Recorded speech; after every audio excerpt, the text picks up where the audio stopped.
আলাইকুম। আজকে আমরা বানাবো একটি স্পেশাল ভর্তা, শিম আর আলুর ভর্তা।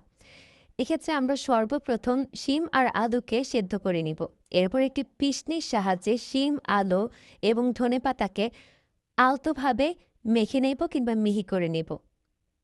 এরপরে আমরা দিয়ে দিব হচ্ছে বেরেস্তা এবং শুকনা মরিচ গুঁড়ো।